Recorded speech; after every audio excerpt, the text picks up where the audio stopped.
Pardon the interruption, but I'm Mike Wilbon. The second half of the year starts today, Tony. You making any halftime adjustments? I'm Tony Kornheiser. Less glad, more mad. Just like you lately. More mad. Good. Seems to work for you, right? I'm going to be mad all the time, too. Follow suit. That's good. Who made the PTI, best second half adjustments ever? Richie Pettibone. The best second half adjustments of any coach ever. I was going to say Joe Gibbs. Because that's the same thing. Gibbs. Richie Pettibone on defense. Pettibone. Welcome to PTI, boys and girls. In today's episode, huge upsets at Wimbledon, 2 unusual home runs for Wilyer Abreu, and Brian Windhorst joins us for 5 good minutes. But we begin today with a couple of huge moves by the Milwaukee Bucks, and neither of them contains Giannis Antetokounmpo directly. The Bucks waived their star acquisition from a couple of years ago, Damian Lillard, who likely is not going to play this coming season anyway because of a torn Achilles. With the money they saved by ditching Lillard, the Bucks then signed 6'11" Myles Turner away from the Indiana Pacers. Wilbon, what does this do for the Bucks, and where does it leave the Pacers? Man, I'm going to start with the Pacers since they just played for the championship. Wow, I mean, losing Turner like this to a division rival. I mean, this hurts, Tony. And they're like the Celtics now, in that their best player is out for maybe the whole season, or certainly most of it. And then they lose a big part. Maybe you could argue their second best player or their second most important player. So the Pacers have to, I mean, next year we don't know what the Pacers are going to be. We're going to skip a year with them. But let's go to Milwaukee, which is, going to catch most of the conversation.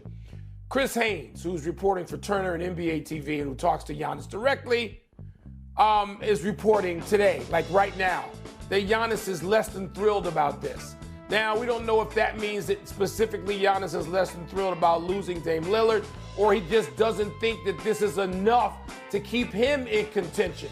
He and LeBron are the players who are looking at this point in their lives, even though Giannis is, almost 10 years younger than LeBron, to still prime of their careers, or am I going to be close? Am I going to be playing for a team that's any good?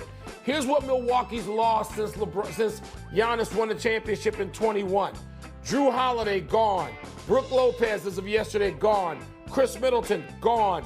And even DiVincenzo, gone. Pat Connaughton, who came off the bench, gone. So Giannis is there with Bobby Portis, but I don't know that that's going to contend with the Knicks and Cleveland and maybe Orlando. Yeah. So Giannis is maybe in a spot. He's got some time to figure it out, but it leaves him wondering. All right, so I'm going to agree with you right down the line on Indiana. They now have 2 of their best 3 players from last year are not going to play with them this year. So they fall back into the pile. It's as simple as that. They fall back into the pile. I don't know about the Milwaukee deal. It would seem to me that the subtext here is that the Bucks either are or should be trying to do everything they can to make Giannis Antetokounmpo happy. I would assume that Myles Turner, if he thought Giannis was leaving, would not sign with that team. Why would he go to a lesser team than he just played with for the NBA championship? I will grant you that it's a stunner that they got rid of Damian Lillard. I certainly grant you that. And again, I would say, do you not think they ran this by Giannis Antetokounmpo? If they were supposed to be 1 and 2 on a championship-type team, don't they have to talk to Giannis about this? Now, look, I think that Lillard, he's going to keep all his money, but I do think he's basically been treated like a piece of meat, expensive meat, but a piece of meat. The 2 years that he was there were a total waste of time for him. A total waste of time. They had 2 first-round exits in the playoffs. Agreed. When he comes back, he's going to be 36 years old, and it's going to be a long way from stardom. So it's just, again, Mike, I've got to feel if they don't make every move with keeping Giannis in mind, then what are they doing? Tony, you wonder. And that's why the Chris Haynes reporting is important to say that Giannis is less than thrilled, which doesn't mean he's unhappy. He might have time to digest it. Dame can, by the way, when he does come back, go play with somebody where there is stardom, because he will get the $100+ million because the Bucks did that, which is that's a historic payout for a guy you're saying goodbye to who you thought was going to tag team with your star, Giannis, and get back to the championship round, and it didn't happen, didn't come close. Wow, man. And we're going to continue with some stunners, Tony. A rash of first-round stunners at Wimbledon today. French Open champ and second-seeded Coco Gauff lost in straights to Ukraine's Diana Yastremska. Third-seeded Jess Pegula out. On the men's side, third-seeded Alexander Zverev out. In fact, 12 of the 32 seeded men out already. Most ever. So what are you making of all this? All right, so this just happened within the last couple of hours, so I'm going to consult my notes that I took every once in a while and look down on them. You like to use the words, Mike, overrated and overstated. You say it all the time. I think it's possible that could apply to Coco Gauff right now, who's still a young woman who has not hit the top, the apex of her career. I know she just won the French, and I know she won a U.S. Open, but Mike, you covered a lot of tennis. A first-round bounce, that doesn't happen to the greatest of the players out there. Not a first-round bounce at Wimbledon, the most important tournament, and everybody sort of understands that. The truly greats, at least look at Alcaraz the other day, pushed to 5, but he won it in 5. Pushed, but he won. You always tell me that people are being anointed as the next Tiger Woods. You said, hold on McIlroy, hold on Spieth. You've said, hold on Scheffler. I think you're right about that. I'm wondering if people aren't looking to anoint the next Serena Williams, because she's the greatest American female tennis player that we've seen in a long time. And I don't know, is Coco Gauff right on that? Because God knows there's no next Pete Sampras with the American men. Nobody's talking about that. So I'm just getting to the fact, Mike, that as great as Coco Gauff might be, perhaps we are pushing too hard with Coco Gauff. Tone, that's an interesting point. I had not thought of that. And probably fair, because when you look at age now, and she has won those two slams, it's like, okay, there's still some growth. And to be fair, she has some time to have that growth. What's the rush? But Tone, I'm going to go in a different way while not disagreeing with you. I think, and you mentioned golf, I think golf and tennis are similar this way. There are so many great players across the globe that you can just lose. You can find great players to pop up, even if they're not great. They're talented enough to force their way in and beat even the greats once. They may not be able to stay with them. It may not be sustainable for a year or 3 years or over a career. But there are just so many talented young people playing golf and tennis. I don't know. Maybe these things shouldn't be considered upset because the opponents, the peers, are so well trained, so well schooled, so well coached. And you're looking at these global sports. Maybe that's it. We got the U.S. Open coming after this. We can pay attention and see what's going to happen there too.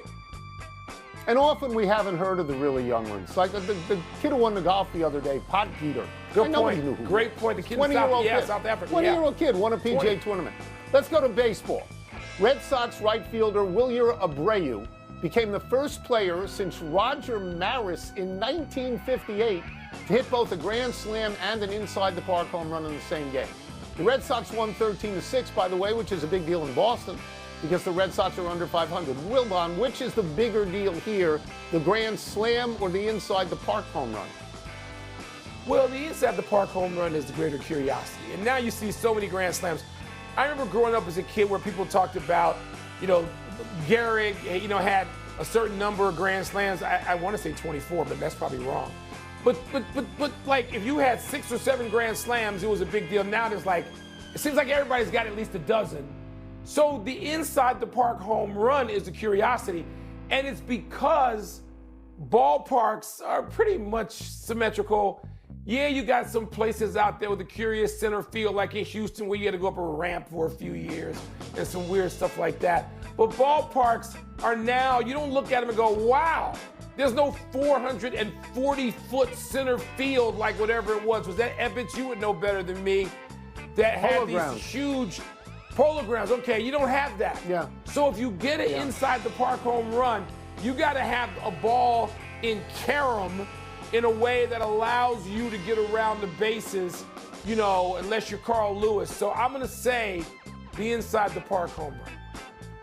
Okay, so a couple of numbers here to put this in perspective. In 2024, the most recently completed season, 131 Grand Slams. It's a lot of Grand Slams. 8 inside the park home runs. 8.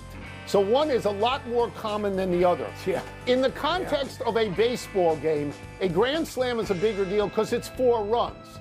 But in the context of rarity, in the context of aesthetics, inside the park home runs are fabulous to watch. It's like this great race is going on. You got to track down the ball. You got to make at least 2 relays. Often you're going home with it while this guy is running around the bases. It's beat the clock. It's the most fun of all. And in a place like Fenway, which is an architectural, it's an asymmetrical place, as the ball rolls around in corners, it's just more fun. You're right. We agree on this. It's just more fun. Let's take a break. Yeah. Coming up, Let's dig back into more NBA news with our great friend, NBA senior writer, host of the Hoop Collective podcast, Mr. Brian Windhorst. Brian, let's start with this. The Denver Nuggets traded Michael Porter Jr. to the Nets for Cam Johnson, and they also brought back Bruce Brown. What does this say to you about what the Denver Nuggets are trying to do? They are addressing their depth problems. After a couple years of really being too shallow and losing in 2 7-game series, they are finally taking it seriously. This trade, Cam Johnson and Michael Porter Jr. are comparable players. You could talk to 10 different executives. You could get 5 that like one, 5 that like the other. Cam is known as a little bit better of a defender, maybe a little slightly better ball handler. Porter is a little bit better shooter, a little bit more high. He has a little higher ceiling in terms of scoring. But the big thing was the reason that the Nuggets put a first-round pick in this deal is it shaved $34 million off of the Nuggets' books the next 2 years. And so the question became, did they do this deal to save the $34 million, or did they do this deal to make room to add more players? And I wasn't sure which one it was going to be because the Kroenke family, the owners of the Nuggets, have made moves like this before to save money. Well, in the last 12, 14 hours, they've added 3 other players. You mentioned Bruce Brown from their 2023 championship team. They made a trade and took on $5 extra million for Jonas Valanciunas to truly get Jokic a backup. I don't want to overreact about a backup center, but he didn't have one. And then today they signed Tim Hardaway Jr., a shooter. So they are actively trying to help the depth, and that will be really helpful to go to Nikola Jokic with a contract extension offer, which they're going through this summer, saying, Nikola, look what we have done to help get you back up. Wow, we can't talk about anybody in the Western Conference very long, and we're going to stay there without getting to the Lakers and LeBron and opting in, Brian. Maybe not the big splash that other teams, foes in the West are making, but what do you make of LeBron opting in? Well, it was his only reasonable choice, and I think reasonable is the important word there. Like, yes, he could have bypassed this option and gone and signed with Cleveland or whomever, but it's not reasonable to leave $53 million on the table. I don't care how much money he has. That's not a reasonable decision. And asking for a trade is, it's not impossible, and I guess it could still happen, but it's not really reasonable. He has a no trade clause, and it's very hard to make that work. I won't say that's impossible. I guess it could happen. So he made the reasonable decision, and then he did something that he's been doing almost like clockwork for years, which is apply pressure to the Lakers organization. The reason this is different is because he's now in the last year of his contract, which he has never been in his career. In 23 years, guys, he's never been in a situation where he's on the last year of his contract. It's a new experience. And so, for the first time in 23 years, he is also not the franchise player, where the team makes decisions all around him. So it is a new experience for him. He has got something he's trying to get accomplished. I'd be lying to you if I could tell you I knew exactly what he was doing. But I think the key is here, he wants to see the Lakers invest in this season. And if he feels that that's the case, I think he'll be fine. If it's not, I guess we should all stay tuned. Well, Brian, if the Lakers don't, they could get knocked down a run. We started with Denver and what they've done.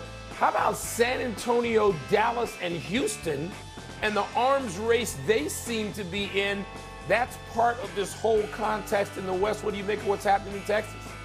What's so remarkable about what they're doing is that they're all young. They've built their teams through youth. Yes, Kevin Durant is in his 30s and they're going that way. Yes, Kyrie Irving is in his 30s, etc. But the Houston has built this through the draft. San Antonio has built this through the draft. They've got a shot to having 3 consecutive Rookies of the Year. And now the reason there's so much excitement in Dallas is because of the Cooper Flagg draft. And so The reason that Texas is so interesting is that they're not super teams that were constructed on the fly. They are teams that are being grown organically. Dallas may have fallen backwards into that by hitting the lottery with a 1.8% chance, but that's why this is exciting. And by the way, the team that just won the championship was built organically, and the Pacers, who've lost the championship, were largely built organically. This is the way forward, and I could see this being the beginning of a long rivalry between these teams. We will get you out of here on this, Brian. You mentioned LeBron opting in for somewhere a little bit north of $50 million. I got a number here you're going to love. Shai Gilgeous-Alexander has agreed to a 4-year Supermax extension that will end up paying him nearly, wait for it, $80 million in the final year. How high are these basketball salaries going at the top moving forward? So I believe by the end of this decade, there will be a player who has $100 million on his contract. Not necessarily that he's earning it, but that he'll sign late in this decade, and by the end of his contract, it'll be $100 million. And the reason I can say that with a good assurance is that the media rights deal is for 11 years, and it's for $77 billion, and it's going to keep going up. The salary cap went up 10% last year. It's going to go up 10% this year. Next year, they're projecting 7%, and it could be 7 to 10% the year after that into the foreseeable future. And there's still only 15 guys on the team. Still only